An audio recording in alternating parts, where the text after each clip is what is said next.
Hay preocupación de los docentes por capacitaciones. Hay preocupación de los docentes por mejores remuneraciones y estos temas no se abordan. Estamos entrampados y queremos liquidar a una ministra con dos temas que empezaron a ser solucionados y de los cuales pues arrastra los activos, ¿no? Los pasivos. Muy bien, profesor Castro, los temas que usted señala siempre son preocupación de RPP. Estaremos acá para seguir conversando, siempre las puertas siempre abiertas y totalmente de acuerdo que estos temas, que sin dejar de ser importantes, no opaquen otros tantos problemas que tienen. Gracias por la oportunidad y estaremos siempre. Muchas gracias, Castro. 9 en punto. La invitación. Muchas gracias. Muchas gracias a usted. 9 en punto, titulares, regresamos.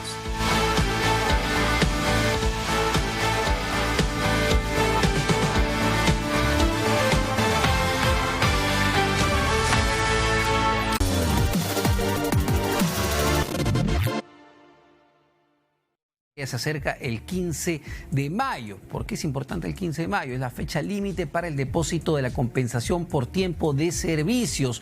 ¿Cuánto van a recibir? ¿Qué se puede hacer con la CTS? ¿Puedo retirar parte de mi CTS o no? ¿Tengo que dejarla? ¿Cuándo puedo retirarla? Todas estas preguntas las vamos a absolver con Paulo Comitre. Él es director de la Maestría de Finanzas y Derecho Corporativo de la Universidad ESAN, a quien le agradezco por acompañarnos esta tarde, señor Comitre. Buenas tardes, Omar. En principio, ¿quiénes reciben la CTS? Porque acá, lamentablemente, no todos los trabajadores peruanos la van a recibir. Bueno, reciben todos los trabajadores que están en planilla, ¿no? Y que cumplen una jornada laboral superior a 4 horas, ¿no? Diarias. Efectivamente es muy poco, ¿no? Creo que es solamente el 20% de la PEA, ¿no? La que en realidad recibe este beneficio. Se paga 2 veces al año, en mayo y en noviembre, hasta el 15, y se calcula sobre la base del sueldo que se percibió al mes inmediato anterior, o sea, el 30 de abril y el 31 de octubre, ¿no? Sobre la base de ese sueldo se calculan tantos dosavos como meses trabajados. La idea es que se perciba un sueldo al año, ¿no? Es decir, claro, en promedio, un poquito más, menos, uno estaría recibiendo este 15 de mayo o hasta el 15 de mayo más o menos la mitad de su remuneración. Correcto, la mitad de una remuneración mensual. ¿Cómo debo calcularla? ¿Puede repetir para que la gente entienda cómo se calcula la CTS? Porque no es lo mismo pues para un trabajador que recién ha entrado a su centro de labores y lleva 4 meses a alguien que ya tiene 3 años, ¿no? Correcto, efectivamente. Se coge la última remuneración, digamos, en este caso se va a coger la remuneración del 30 de abril, ¿de acuerdo? Y cabe la posibilidad que a mí me hayan subido el sueldo en el mes de abril, ¿no es cierto? Y ese va a ser el número que se va a coger. Y se va a multiplicar ese número por tantos dosavos como meses trabajados yo tenga. Entonces, pensemos, yo entré a trabajar en diciembre. Entonces he trabajado todo el mes de diciembre, enero, febrero, marzo y abril. Tengo 5 meses. Entonces, y gano 1.000 soles, por ejemplo. Y ganas 1.000 soles. Entonces cojo los 1.000 soles, lo multiplico por 5 y lo divido entre 12. Eso es lo que me va a tocar. Y eso es lo que te va a tocar. Es mejor que esté ahí. Es mejor que esté ganando intereses ahí que la mueva a otro lado. Correcto. Si lo sacas y buscas un depósito a plazo en un banco, no vas a conseguir esa tasa. Va a ser menor. Esa tasa es la mayor. Si lo sacas, bueno, a un fondo mutuo, vas a tener riesgos, ¿no? Puedes perder, puedes ganar. Correcto, ¿no? Este año le está yendo muy bien a los fondos mutuos. O 20%, incluso pagan, ¿no? Sí, súper. Pero el año pasado creo que no le iba tan bien, el anteaño pasado el anteaño fue negativo, ¿no? Entonces, es un riesgo, es una ruleta, ¿no? Es una ruleta. Entonces, si queremos ser cautos, lo que deberíamos hacer es ver qué interés pago y qué interés me pagan, ¿no? Entonces tú decías, yo tengo disposición de 4.000 soles. ¿Debo de tarjeta de crédito? Sí, estoy debiendo de tarjeta de crédito. ¿Cuánto debes de tarjeta de crédito? 4.000. Págalos, ¿no? Saca la plata y págalo porque la tasa de la tarjeta de crédito es bastante mayor. Ahora, hay casos, bueno, son poquitos, pero hay casos en que la tasa de tu crédito hipotecario es menor que la tasa de tu CTS. Y en ese caso no te convendría prepagar tu hipotecario, ¿no? Claro. Hay que hacer en todo caso las sumas y las restas. Muchas gracias, Paulo Comitre, director de la Maestría de Finanzas y Derecho Corporativo de la Universidad ESAN. Así que si usted va a recibir su CTS, sea cauto, piense con calma, no se deje llevar por estas promociones.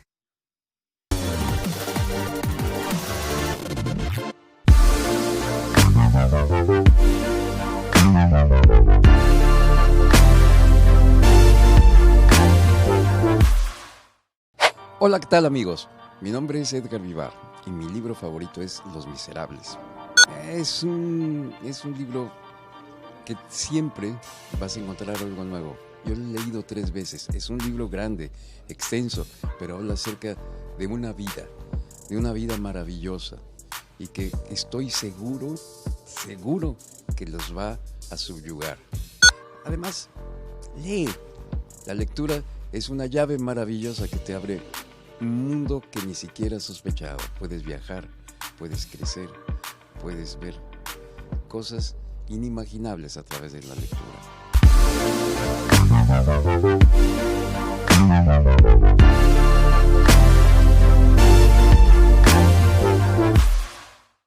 Disfruta la mejor colección de novelas clásicas en audio ahora en RPP Player. Entra a rpp.p, busca mi novela favorita, dale clic y listo. 15 obras de la literatura clásica con los comentarios del premio Nobel Mario Vargas Llosa. Mi novela favorita. RPP Player. Pon el tiempo en tus manos.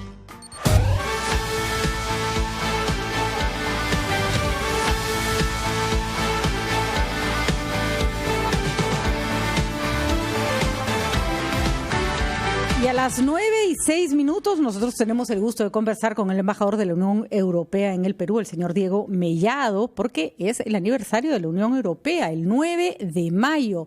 La Unión Europea que ha sido considerado por muchos una utopía hecha realidad, un sueño difícil de cumplir, porque estamos hablando de la posibilidad de varios países de lenguas distintas, culturas distintas también, a pesar de que la mayoría viene de la cultura latina, pero que finalmente deciden unificar varios criterios para convertirse en una manera de gobierno más general, más una suerte de paraguas en la que viven muchísimas personas con distintos intereses y distintas aspiraciones.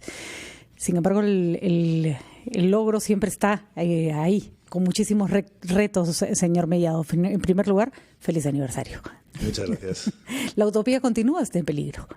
Yo creo que la utopía se ha convertido en realidad y es una realidad diaria.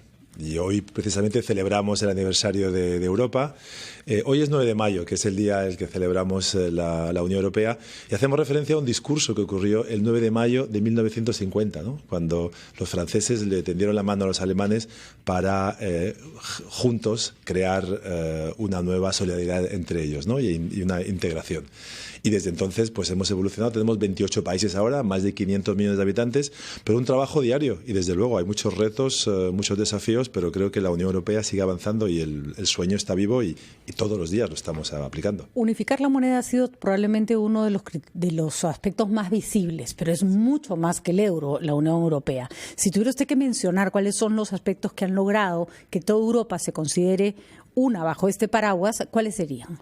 Bueno, hemos creado un mercado único, o sea, hemos empezado por la economía. Así es. Hemos fusionado, hemos integrado nuestras economías, además es muy difícil desintegrarlas, ¿no? Como vemos en el tema del Brexit ahora.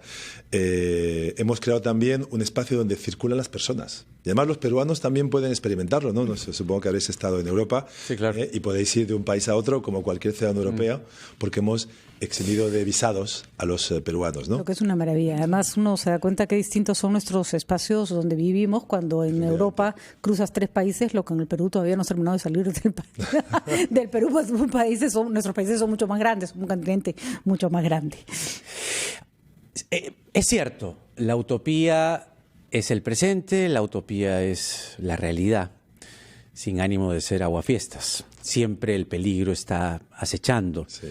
Y hoy por hoy, con más fuerza, lo hablábamos justo antes de entrar al aire, los movimientos ultras, los movimientos ultraconservadores, los movimientos neonazis, nacionalistas, nacionalsocialistas, llámelo usted como quiera, pero entiende usted la corriente.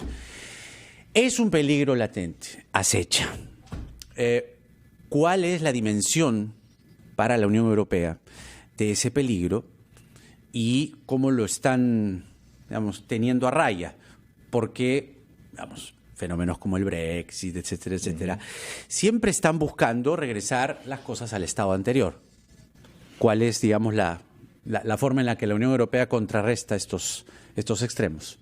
Bueno, en primer lugar, un día como hoy es importante, porque un día como hoy, 9 de mayo, es un recordatorio de la historia.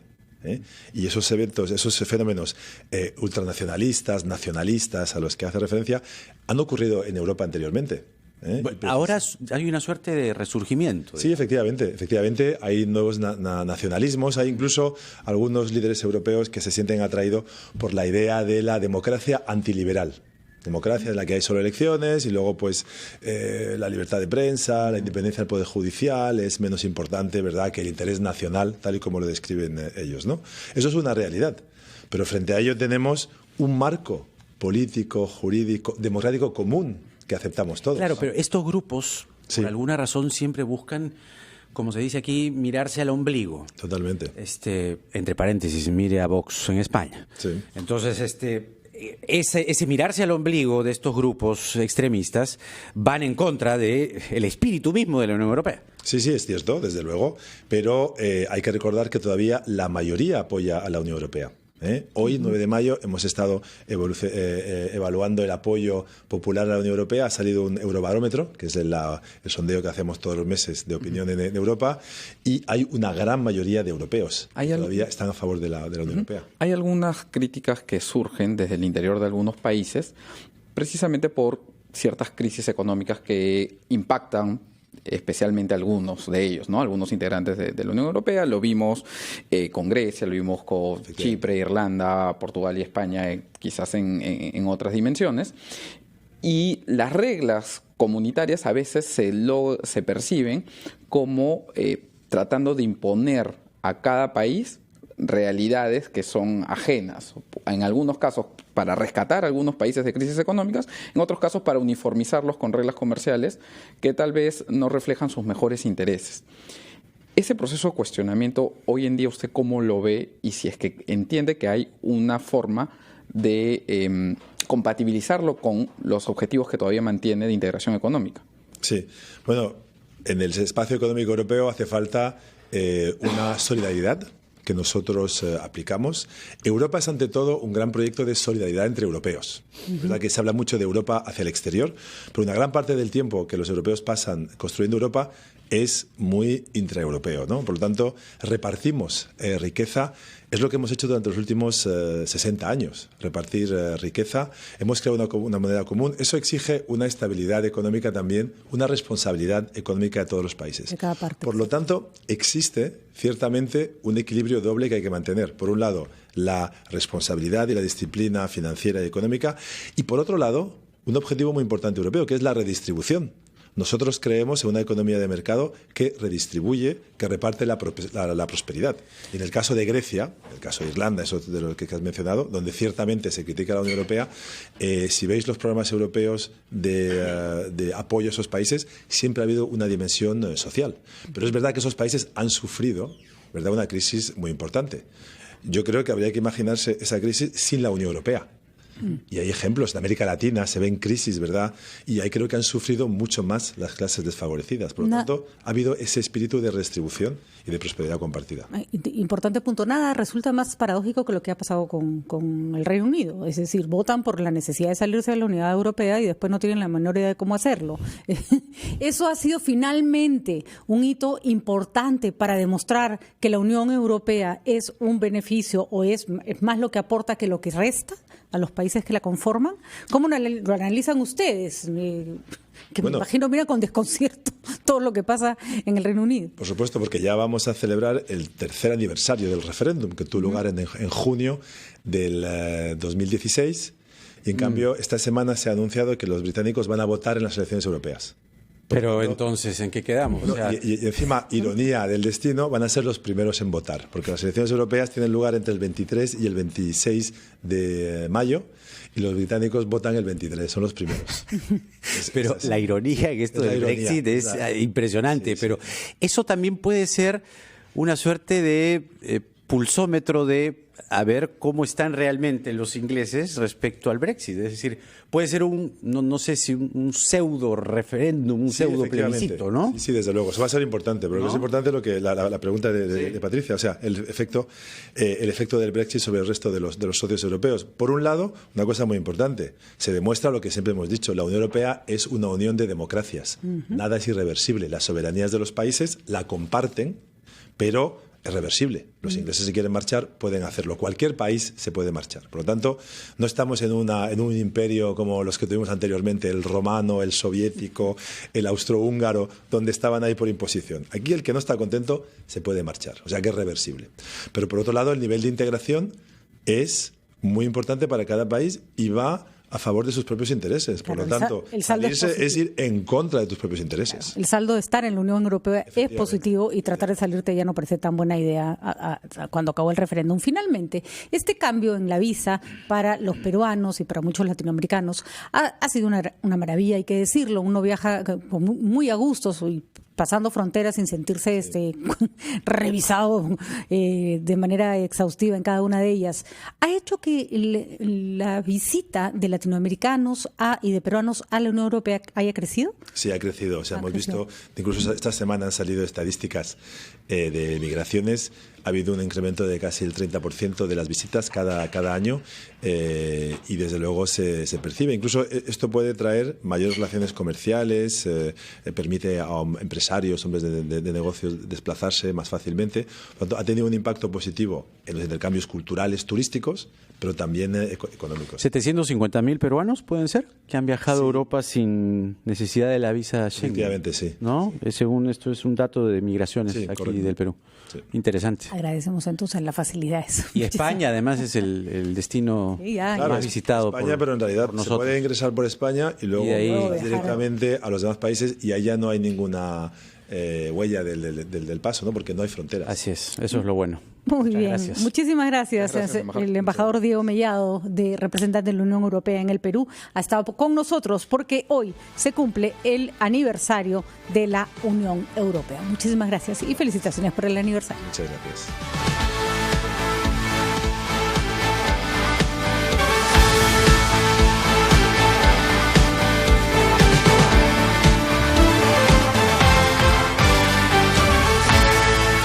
Un gran salto hacia la realidad. Nuevo QLED 8K de Samsung.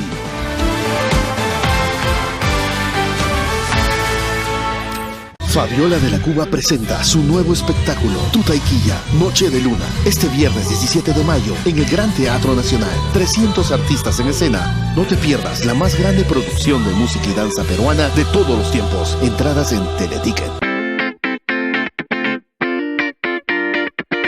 Si vas a solicitar un préstamo, lo importante es que lo hagas en instituciones del sistema financiero formal. Estas instituciones te dan la garantía que tú necesitas. Tengamos mucho cuidado con los prestamistas informales, con esas personas que te están ofreciendo el dinero inmediato, pero con altas tasas de interés y con otros riesgos asociados que al final nos pueden traer muchos problemas. Para conseguir una mejor tasa de interés es muy importante que identifiques los productos que tienes. Por ejemplo, la tarjeta de crédito, tu cuenta de ahorros o tu cuenta sueldo. Si tienes los 3 productos en una sola institución, vas a poder conseguir unas tasas más bajas y un interés que más te convenga. Si no los tienes, pues estás a tiempo para poder unificarlos y poder conseguir ese préstamo que tanto quieres.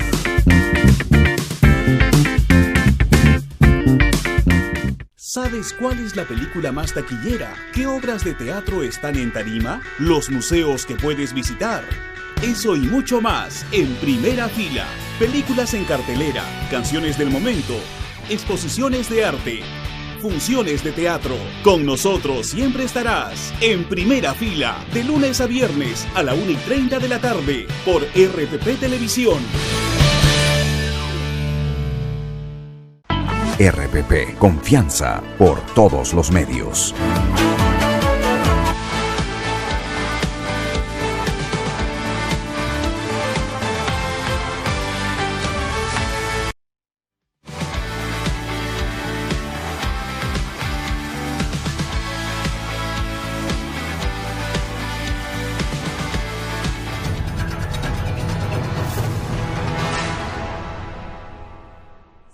Ya la sesión en la que se interpelará a la ministra de Educación, Flor Pablo.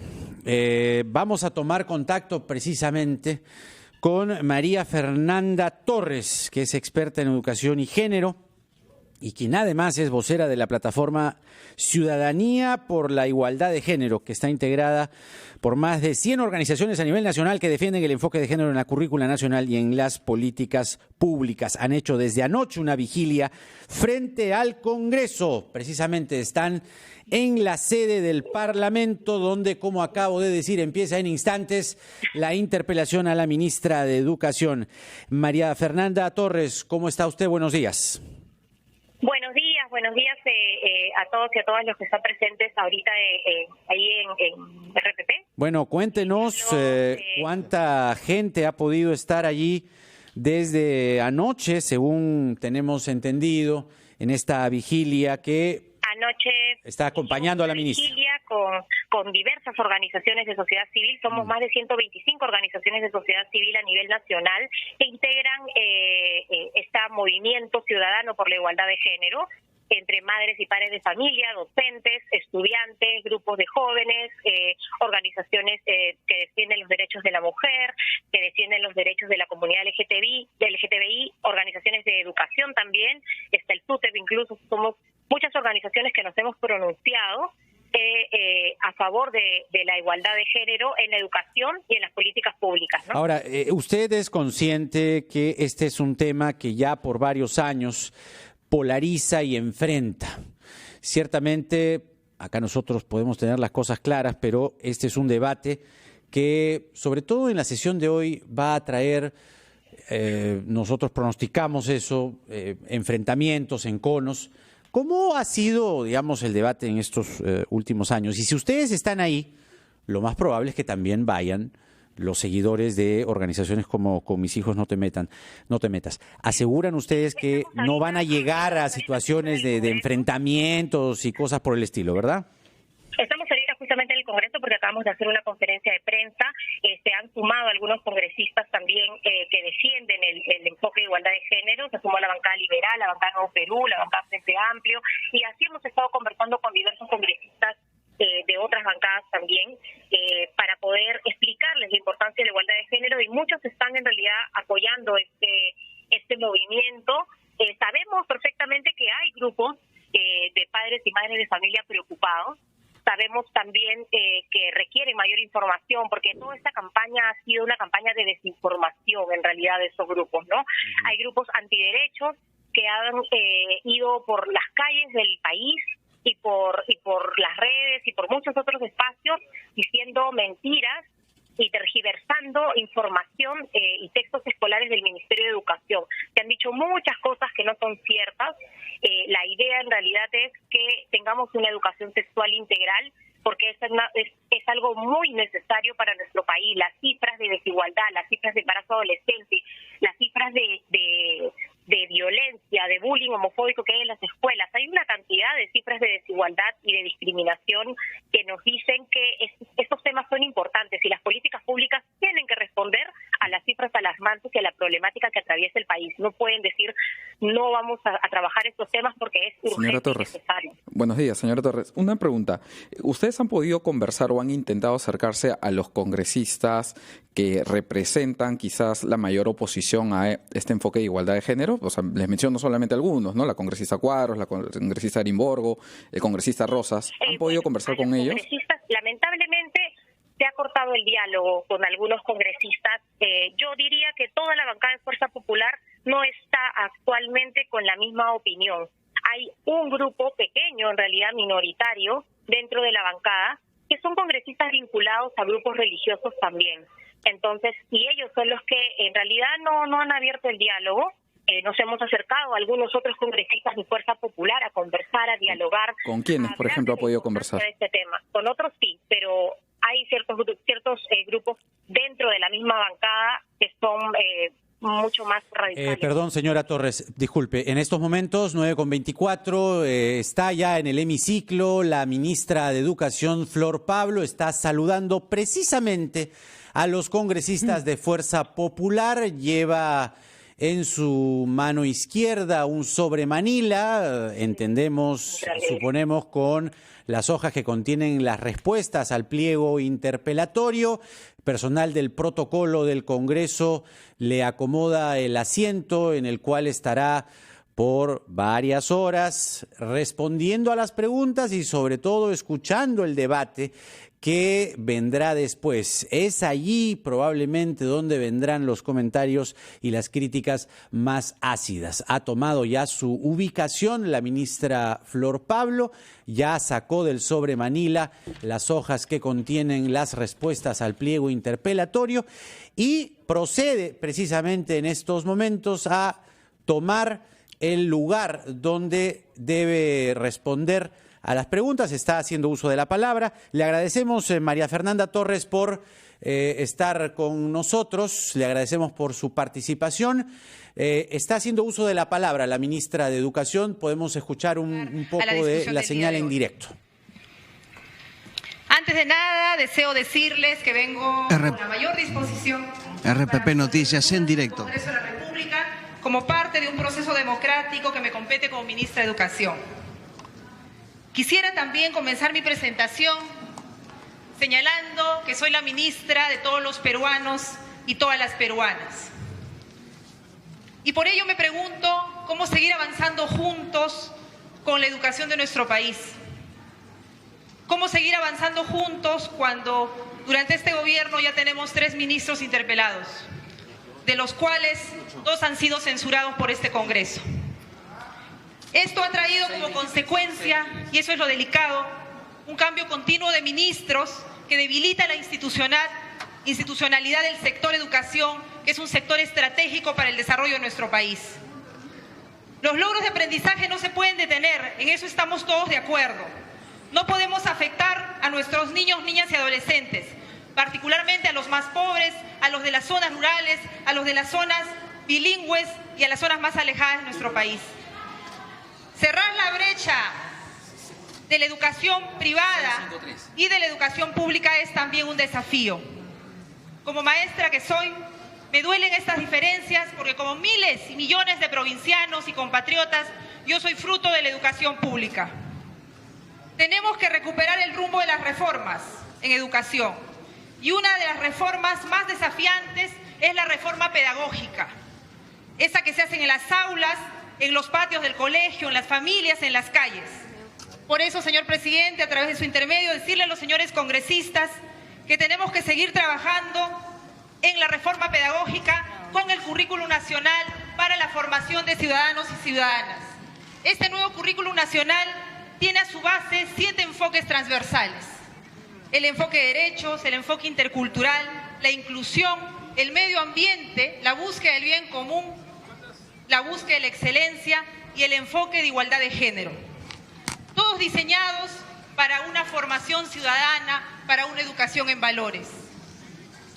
Y aquí quisiera explicar ante la pregunta sobre el enfoque de género, ¿qué significa el enfoque de género en la educación y en nuestras vidas?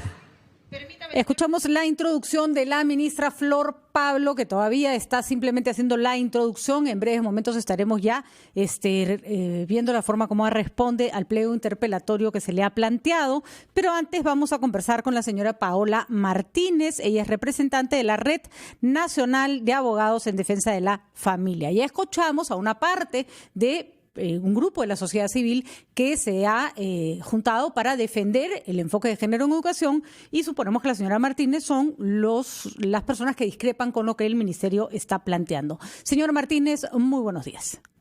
¿Cómo está? Buenos días. Bueno, cuéntenos un poco cuál es la posición de esta Red Nacional de Abogados en Defensa de la Familia. Sí, nosotros estamos en pie de lucha junto con más de 200, 300, no sé cuántas organizaciones a nivel nacional, entre colectivos de padres de familia, asociación de profesionales, APAFAS y más, ¿no? En pie de lucha para este viernes 24 de mayo que estamos convocando la gran marcha nacional debido a la posición férrea de este gobierno en defender una política ideológica que es el género, ¿no? Como ideología de género. Entonces, el día de hoy, pues, con las preguntas, esperamos realmente que los peruanos puedan darse cuenta cuál es la intención de este gobierno, ¿no? Que es de construir la identidad natural de los niños y los adolescentes. Porque acá no podemos engañar, no podemos establecer mentiras. Este enfoque, más llamado enfoque de género, no busca la igualdad, no busca la reducción del bullying, no busca eso. ¿Por qué? Tenemos tantos ejemplos a nivel latinoamericano, a nivel mundial, cuáles han sido los efectos reales de este enfoque de género, que es como, por ejemplo, el incremento en primaria en menores con disforia de género, problemas de identidad sexual, ¿no? Entonces, acá no se trata de establecer una discriminación o porque somos homofóbicos, no. Acá lo que se busca es de construir la identidad de los niños mediante esa ideología. Y el enfoque no va a ayudar a reducir en lo absoluto, ¿no? Señora Martínez, para entender la posición que ustedes plantean, que efectivamente es compartida por un grupo importante de género y no es de un grupo importante de peruanos y no es compartida por otro grupo importante, porque este tema es bastante espinoso y discutible. ¿Me puede, si pudiera tratar usted de resumirme exactamente qué parte de lo que ustedes llaman la ideología de género y el gobierno llama enfoque de género, qué aspecto es el que realmente les parece inaceptable? En sí, toda la enseñanza de este enfoque, que tenemos, como dice bien la ministra, tenemos 7 enfoques. El enfoque de género es uno de ellos. Si realmente se quiere establecer la igualdad entre hombres y mujeres, ¿por qué no desarrollamos el enfoque de derechos humanos que se encuentra ahí? Porque todos los peruanos debemos saber que los derechos vienen porque somos seres humanos, porque tenemos dignidad. De acuerdo, señora Martínez. Los derechos no vienen porque yo tengo una orientación, una atracción sexual distinta a la otra, porque eso pertenece parte de mi privacidad. Dentro de mis 4 paredes, dentro de mi intimidad, lo que yo quiero, lo que yo deseo, puedo hacerlo. Eso nosotros no estamos en contra de eso. De acuerdo. Lo que nosotros estamos en contra es la imposición del Estado de una cosmovisión particular de la sexualidad que no es científica, porque no es científica. Entonces el Estado no puede, mediante nuestros impuestos, sobre la patria potestad y el derecho que tenemos nosotros como padres de familia de educar de acuerdo a nuestros principios y valores, el Estado no puede imponer. El Estado no puede imponer, y es en contra de eso que nosotros vamos a seguir en pie de lucha hasta el final, porque nosotros no podemos permitir que estas generaciones puedan verse dañadas en su integridad. Señora Martínez, entendemos su posición y además esta es una discusión muy crispada, muy polarizada, que no ha llegado en muchos años a lograr un entendimiento y a lograr un consenso. ¿Usted qué opina que en la vía expresa pongan paneles que hablen del sexo anal? ¿Cómo toma usted eso con respecto a los niños, no? ¿Cómo cree usted que un niño puede tomar un panel que diga enfoque de género igual sexo anal? ¿Usted comparte ese punto de vista? Y yo les respondo con una pregunta. ¿Ustedes qué opinan que el Estado, que el Minedu, que este gobierno enseñe sin la no me está respondiendo de los padres de familia, que enseñen el sexo anal, que enseñen la masturbación femenina, que enseñen el cambio de roles, el cambio de sexo como un juego, la masturbación y el aborto como prácticas sanas para los niños? O sea, no me ha respondido la pregunta, señora Martínez. Le he hecho una pregunta muy específica sobre un hecho que ha ocurrido públicamente en la ciudad de Lima, en la vía expresa, que es una de las vías más concurridas, más transitadas. Lo que se ha mostrado a través de los carteles es lo que el dinero ha enseñado a los niños sin el consentimiento. No, pero ese era el grupo Con Mis Hijos No Te Metas. Entonces, claro, del cual pertenecemos todas. ¿A usted le parece bien que se pongan esos paneles? Esos carteles lo que han hecho es mostrar el contenido que el Minedu ha enseñado a los niños y adolescentes. Lo que pasa, señora Martínez, y le agradecemos haber participado con nosotros, creo que su posición está clara, es que desgraciadamente en los textos escolares no sale nada parecido a enfoque de género igual sexo anal, que eso es lo que dicen los carteles. Si es que se tomaran el trabajo de pronto de leer un poco más, se darían cuenta que es discutible, pueden tener una posición, pero enfoque de género igual sexo anal no aparece en ni una sola página de los libros escolares. Lo que pasa es que acá se debe decir algo claro. El paquete completo de ideología de género viene con la educación sexual integral. Y los hermanos argentinos no podrán negar eso. Ahorita están luchando por eso. La educación sexual integral es la enseñanza del sexo anal, del sexo contra natura. de la masturbación y la autoexploración de la sexualidad sin límites. Eso es educación sexual integral y ese es el paquete completo que viene con la ideología de género. Bueno, desgraciadamente Entonces, la vamos a retar, señora Martínez, en el buen sentido del término, a que venga un día y que nos muestre en qué parte de los textos escolares dice exactamente lo que usted está señalando, claro, porque creo que puede haber un problema de interpretación. De verdad, tiene usted las puertas abiertas de RPP para exponer su punto de vista y contrastarlo con otros puntos de vista, que creo que es lo que se tiene que hacer en estos momentos. Le agradecemos profundamente su participación y veamos... Solamente decir que la respuesta que nos ofreció, por lo menos a la pregunta que le hice, entiendo que lo que ha dicho es que sí, ella suscribe lo que decían esos carteles. Lo que nos ha dicho la señora Martínez es que ella suscribe y está de acuerdo que enfoque de género igual sexo anal, nada más. Vamos entonces a dejarlo ahí por el momento porque tenemos que escuchar a la ministra de Educación. Vamos a ver entonces si se puede dar un debate en los set de RPP. Pero eso sí, hay que decirlo con claridad. Que vengan de un grupo, que vengan de otro y que se sienten.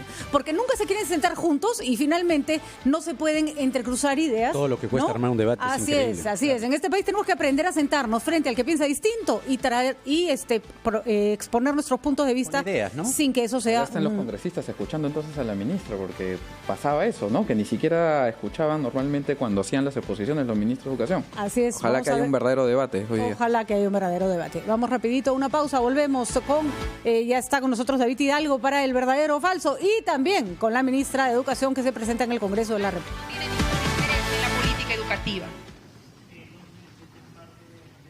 Siguiente pregunta. Pregunta número 2. ¿Qué dirección y funcionarios del Ministerio de Educación son los encargados de elaborar, supervisar y aprobar el Currículo Nacional de Educación Básica? ¿Y cuáles son los lineamientos o normas técnicas empleadas para dicha elaboración? Tiene la palabra, señora ministra. La dirección responsable es la Dirección General de Educación Básica Regular, conduce y supervisa la formulación, implementación y evaluación del currículum, su aprobación y modificación la realiza el Ministerio de Educación con opinión del Consejo Nacional de Educación a fin de asegurar el logro de sus objetivos y mejorar la calidad educativa. Los funcionarios de dicha dirección y sus órganos de línea son los encargados de desarrollar dichas funciones. A partir de este Currículo Nacional de la Educación Básica Alternativa y Educación Básica Especial, hacen las adecuaciones y adaptaciones al respecto. El currículo se elabora partiendo de los fines de la educación y de los objetivos de la educación básica planteados en la Ley General de Educación. Además, responde a la visión del proyecto educativo nacional y de los proyectos educativos regionales, así como de las necesidades y tendencias locales, regionales, nacionales y globales. Siguiente pregunta. Pregunta número 3. ¿Qué órganos del Ministerio de Educación son los encargados de elaborar los indicadores de medición de calidad, criterios pedagógicos y de garantizar su cumplimiento en los textos escolares? Señora ministra. Las normas y criterios que el Ministerio de Educación utiliza para la elaboración de los materiales es propuesta de la Dirección General de Educación Básica Regular como órgano técnico. Estos indicadores y criterios vienen del año 2012 en una matriz de calidad para la evaluación de textos escolares, aprobada con una resolución ministerial número 304/2012-ED, y recientemente existen los lineamientos para la dotación de materiales educativos para la educación básica, aprobados con resolución viceministerial 053/2019, Ministerio de Educación. Siguiente pregunta. Pregunta número 4. ¿Qué órganos del Ministerio de Educación son los encargados de elaborar los textos escolares? ¿Cuáles son los indicadores de medición de calidad, criterios pedagógicos y de garantizar el cumplimiento de normas correspondientes? ¿Considera que los textos escolares distribuidos a la comunidad educativa cumplen con las políticas educativas instauradas por el Ministerio de Educación? Señora ministra. Los órganos del Ministerio de Educación encargados de la dotación de textos escolares son la Dirección de Educación Básica Regular, la Dirección de Educación Básica Alternativa, Intercultural, Bilingüe y de Servicios Educativos en el ámbito rural y la Dirección General de Servicios Educativos Especializados a través de sus direcciones de línea. La dotación se realiza a través de dos modalidades, adquisición y elaboración, Existe una matriz de calidad para la evaluación de textos escolares, como ya lo he mencionado. Dicha norma aprueba los criterios pedagógicos e indicadores de calidad de los textos que utilizan las instituciones de gestión privada en los procesos de selección y adquisición de los materiales educativos, así como los que utiliza el Ministerio de Educación y las instancias de gestión educativa descentralizada en la adquisición de textos escolares para las instituciones educativas públicas. En marzo del 2019, el Ministerio de Educación aprobó recientemente una resolución viceministerial con lineamientos para la dotación de materiales educativos para la educación básica, en cuyos anexos se cuenta con la matriz de criterios de calidad, fichas técnicas por cada tipo de material, formato de informe de sustento pedagógico y un formato de matriz de contenidos. Resulta importante señalar que entre los criterios utilizados tenemos el alineamiento al currículum nacional, el tratamiento de contenidos y la pertinencia a los estudiantes y al contexto. Los textos escolares responden a la política educativa del Estado peruano, plasmada en la Ley General de Educación, al Acuerdo Nacional y al Proyecto Educativo Nacional, en tanto tienen como propósito favorecer el proceso de enseñanza-aprendizaje. Siguiente pregunta. Pregunta número 5. Para la elaboración de los textos escolares, ¿se llevó a cabo un procedimiento de selección? De ser afirmativa la respuesta, ¿cuál fue el procedimiento de selección para la elaboración de los textos escolares? En consecuencia, si se tuvo un procedimiento de selección para la elaboración del contenido de los textos, ¿cuál fue la empresa o quiénes fueron los especialistas contratados? Según los términos de referencia de la contratación, ¿qué órgano fue el encargado de dar conformidad al servicio de elaboración de los textos escolares? ¿Intervinieron otros órganos o funcionarios? Identifíquelos. Como se ha expresado, la dotación de los textos escolares se realiza bajo dos modalidades. La adquisición de textos, tanto el diseño como el contenido y la impresión, y la elaboración a través del servicio de impresión o de reimpresión. En el caso de impresión, el contenido lo proporciona el Ministerio de Educación, pero en ambos casos el procedimiento de selección se realiza bajo las normas y los alcances de la Ley de Contrataciones del Estado. En la modalidad de adquisición, el Ministerio de Educación adquiere los bienes elaborados por tercero. Son diversas editoriales que hacen ese trabajo y es responsable de las especificaciones técnicas elaboradas por las direcciones pedagógicas, verificando los criterios de calidad y las normas técnicas existentes. En la contratapa del texto siempre se indica cuál es la editorial que lo elabora, así como los créditos correspondientes. La elección y sustento de la modalidad de elaboración está a cargo de la unidad orgánica correspondiente, la dirección de línea, que corresponde a la Dirección de Educación Inicial, la Dirección de Educación Primaria, la Dirección de Educación Secundaria, la Dirección de Educación Básica Especial, la Dirección de Educación Básica para Estudiantes con Desempeño Sobresaliente y Alto Rendimiento, la Dirección de Educación Básica Alternativa, la Dirección de Educación Bilingüe Intercultural y la Dirección de Servicios Educativos en el ámbito rural. Estas direcciones, según su ámbito, son responsables de elaborar el diseño hasta el arte final de los materiales educativos, estableciendo en ese proceso responsables en cada etapa y por cada uno de los equipos que están integrados por especialistas de las distintas direcciones. Y por terceros en algunos casos, que se contratan para el desarrollo de los mismos. Pero en ambos casos, una vez establecidas las pautas de contenido, diseño, el proceso del servicio de contratación está a cargo de la Dirección General de... ¿Verdadero o falso? 9:43 minutos, David Hidalgo con nosotros, como siempre. Él viene de Ojo Público para ayudarnos a entender qué fue lo que dijeron nuestros políticos, nuestras autoridades, los líderes de opinión, y si lo que dijeron era verdadero o era falso. ¿Cómo estás, David? Buenos días, muchas gracias. Hola, David, ¿cómo estás? Buenos días, David. Como tenemos que ir rápido al Congreso, vamos rápido al verdadero o falso. ¿Quién es nuestro primer invitado del día de hoy? Sí, la primera frase fue pronunciada por la congresista Alejandra Aramayo en el anterior pleno donde se estaba discutiendo el Plan Nacional de Acción por la Infancia y la Adolescencia, y como parte de uno de los reclamos que hace para que se dé más énfasis a la protección de los menores, dijo lo siguiente. Tenemos menos de 30 cámaras GESEL operativas. Falso. El dato de la congresista es falso y lo comprobamos con información que solicitamos al Instituto de Medicina Legal, que nos informó que, por ejemplo, hasta abril de este año, habían en realidad 88 cámaras GESEL instaladas, de las cuales 76 estaban operativas.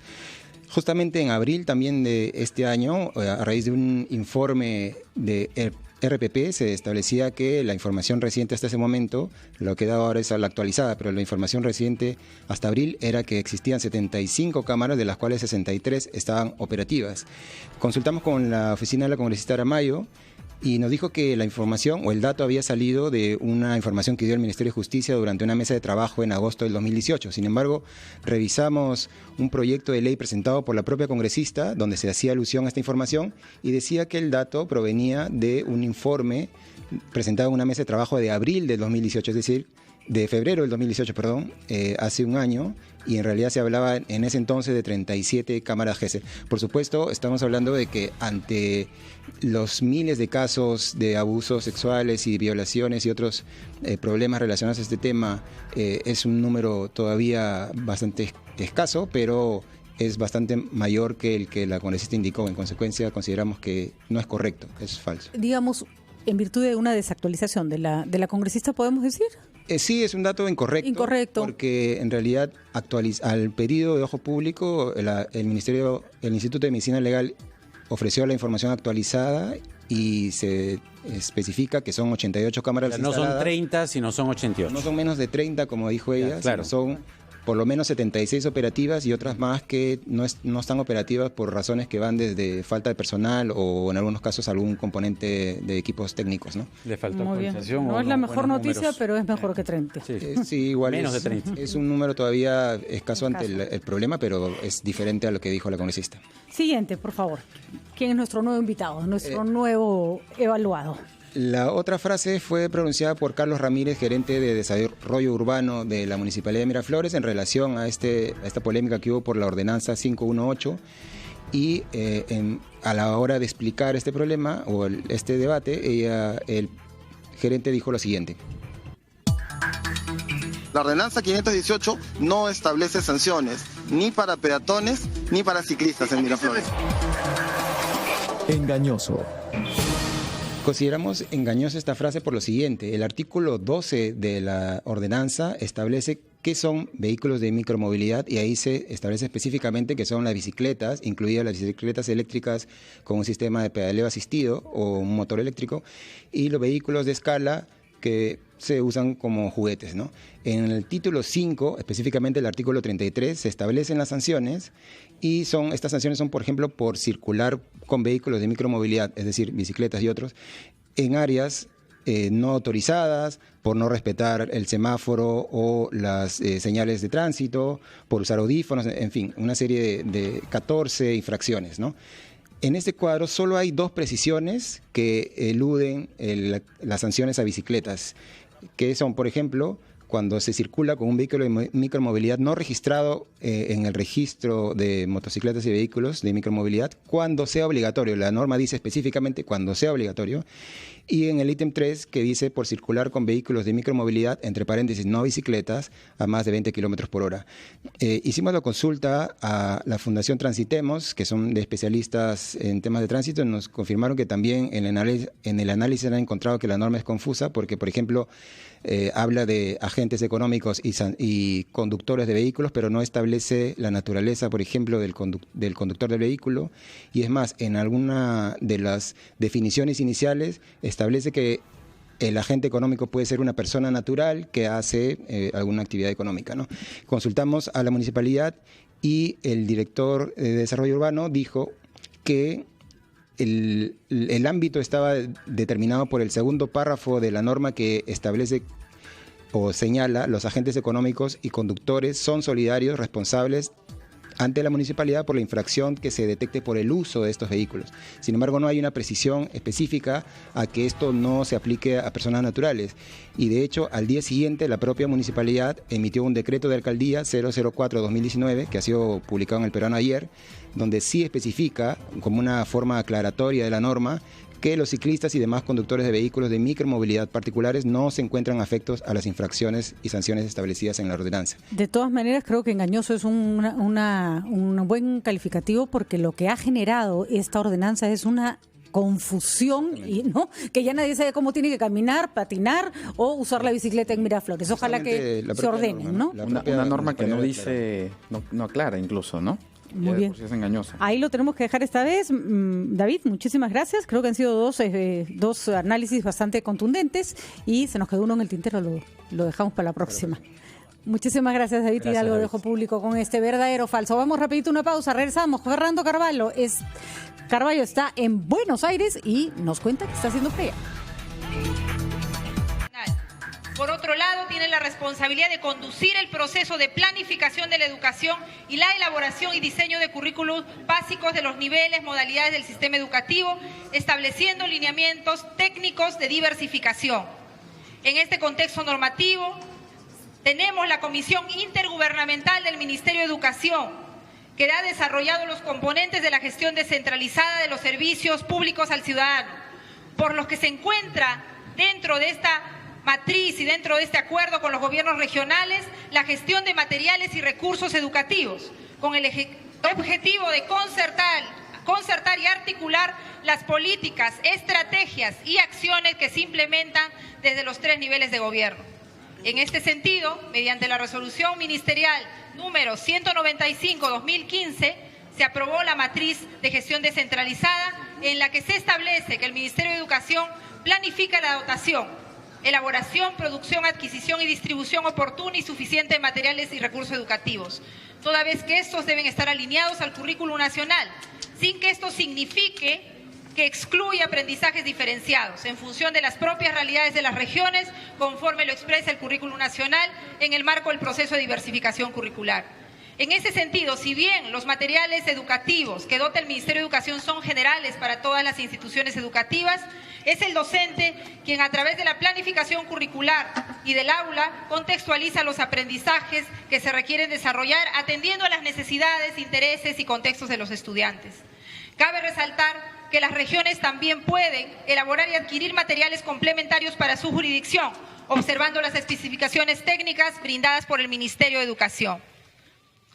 Los textos que se han elaborado y distribuido por cada nivel de estudio para el presente año escolar son los siguientes. En el nivel inicial no hemos hecho una elaboración nueva, en el nivel primario tenemos 8 en reimpresión y en el nivel secundario en reimpresión 19 y en elaboración nueva 6. En general, en el 2019, la dotación de diversos materiales, libros, cuadernos de trabajo, biblioteca de aula y demás alcanzan a 901 títulos. Siguiente pregunta. Pregunta número 8. En estos últimos años se han advertido 3 tipos de errores, tipográficos, ortográficos y de contenido en los textos escolares. A las personas o editoriales encargadas tanto de la elaboración como de la revisión de los textos escolares, ¿qué penalidades o sanciones se les ha aplicado? ¿Qué otras acciones se ha adoptado contra ellos? ¿Existe alguna política de confidencialidad respecto al acceso y divulgación de quienes formulan los textos escolares, en particular los que desarrollan los temas referidos a la ideología o enfoque de género? Señora ministra. En relación a las responsabilidades por errores en los textos educativos, el Ministerio de Educación ha realizado diversas acciones disciplinarias, como ya lo he mencionado. Además, a la fecha, hay 6 procesos administrativos disciplinarios que se han instaurado en relación al texto de desarrollo personal y ciudadanía del 3er grado, a los procesos que me referí al absolver la pregunta 6. Adicionalmente, existen 11 procesos administrativos disciplinarios que se encuentran en trámite, de los cuales 2 están próximos a concluir luego de seguir el debido proceso. En resumen, respecto a los errores en los textos, se tiene 17 procedimientos administrativos disciplinarios en curso en este momento. Por otro lado, no existe ninguna política de confidencialidad respecto a la elaboración de los materiales educativos del Ministerio de Educación. Tanto en los materiales educativos que se elaboran o aquellos que se adquieren a través de proceso de licitación, se incluyen en los mismos materiales los créditos, como ustedes lo han podido ver. Ahí se consigna el nombre de los equipos, las personas responsables de los diferentes procesos que intervienen en la elaboración. Aparecen señalados el responsable pedagógico, los autores de las propuestas de contenido, el equipo editorial de cuidado de edición y responsables de la línea gráfica. Siguiente pregunta. Pregunta número 9. La Constitución Política del Estado, en su artículo 13, señala que los padres tienen el deber de educar a sus hijos y el derecho de participar en el proceso educativo. En este contexto, ¿cuántos padres de familia se ha consultado el denominado enfoque de género y por cuánto tiempo? Precise con qué colectivos o instituciones de padres se realizaron estas consultas. Señora ministra. Con arreglo al marco constitucional y normativo, el Ministerio de Educación es el ente rector en el sector educación y tiene la responsabilidad de conducir el proceso de planificación de la educación y la elaboración y diseño de los currículums básicos de los niveles y modalidades del sistema educativo, estableciendo lineamientos técnicos. La construcción del currículo es fruto de un proceso de consulta amplio con distintos actores educativos, incluyendo la comunidad educativa, de la cual los padres y madres de familia son parte, las organizaciones sociales y comunales de la sociedad civil, así como otros sectores. 9:55, nos vamos hasta Buenos Aires, Argentina. Fernando Carballo, nuestro compañero de trabajo, se encuentra ahí y nos cuenta un poco a la reunión que se ha ido, que celebra el Bicentenario y con quién está acompañado. Fernando, muy buenos días. Buenos días, Patricia. Mis saludos también para Jaime Chinchi y para Andrés Calderón. Hola. Como tú lo has dicho. Buenos días, Jaime. Como tú lo has dicho, Patricia, en el marco de la Feria del Libro de Buenos Aires, una de las más grandes de nuestra lengua, millón de personas que asisten cada año, se organizó un coloquio sobre las celebraciones de los bicentenarios. Fue un ejercicio de comparación entre lo que se hizo aquí en Argentina hace 10 años y lo que estamos proyectando hacer nosotros en el Perú. Participaron por eso la historiadora Carmen McEvoy, que preside el Consejo de Orientación de lo que debe ser esa conmemoración, consejo que depende de la presidencia del Consejo de Ministros. Junto a ella, el politólogo Alberto Vergara, que es uno de los científicos sociales que más ha insistido en esta república peruana que sigue necesario retomar sus valores fundamentales. Lo interesante es que la acogida en Argentina procede de mirar nuestro país con mucho optimismo, puesto que han insistido politólogos importantes acá que sorprende desde fuera que haya precariedad política, pero estabilidad económica, que para decirlo de una manera clara, Patricia, nos la envidian. Lamentablemente, todas estas buenas vibraciones del acto de anoche y haber podido también comunicar todo lo que RPP hace, sobre todo respecto del foro Integración al Bicentenario que organizamos el viernes próximo, se ve empañada temprano por la mañana por la noticia de estos sicarios que han disparado contra un diputado y matado a su asesor. Esto a 100 metros del Congreso Nacional Argentino. Muy bien, Fernando. Entonces, me imagino que ha sido una experiencia interesantísima y es curioso cómo nos cuesta a los peruanos entender que somos los últimos en celebrar el Bicentenario. Así es, y que hay que tomar experiencia de quienes lo han hecho bien. Y han hecho bien quiere decir que haya participación de la población, de las comunidades rurales, incluso que se reivindiquen figuras olvidadas, entre ellas mujeres, y que se dé a la palabra República Peruana un contenido conceptual que nos está faltando. ¿Y alguna novedad de la Feria del Libro en general, Fernando, que quieras comentarnos? Tú sabes que a mí el tema me interesa especialmente. Sí, a las 2 de la tarde voy a ir, pero te voy a decepcionar diciéndote que como voy a ir acompañado por la historiadora McEvoy y el politólogo Vergara, voy a ver más libros de historia y ciencias sociales que de literatura. Sobre todo, voy a comprar un libro sobre Roque Sáenz Peña, héroe de Arica, presidente argentino más tarde, que visitó nuestro país en 1905 y que tomó contacto con asociaciones de obreros, tema sobre el que él no conocía nada. Así que voy a la búsqueda de la presencia de Roque Sáenz Peña en el Perú. Y disfrute Buenos Aires, Fernando, coma buena carne, buena pasta y buen vino, ¿ah? Y nos tiene que contar la historia de Roque Sáenz Peña cuando regrese, Fernando, porque efectivamente para muchos peruanos y limeños Roque Sáenz Peña no es más que una calle. Traiga alfajores también, ¿no? Traiga alfajores de Buenos Aires. Alfajores, y llevaré para Patricia del Río un libro escrito por una poderosa mujer argentina. Me parece perfecto y será. va esta noche, Patricia. Cristina Kirchner es esperada en la Feria del Libro. Yo voy a ir al mediodía para no cruzarme. Efectivamente, abrazo, Fernando. Nos han comentado hoy día desde Argentina que ha habido un atentado a un diputado, un tema serio, que además es un día complicado porque se considera que esta presentación de Cristina Kirchner en la Feria del Libro es un acto más político que cultural. Sin duda. Así que veremos cuáles son las repercusiones de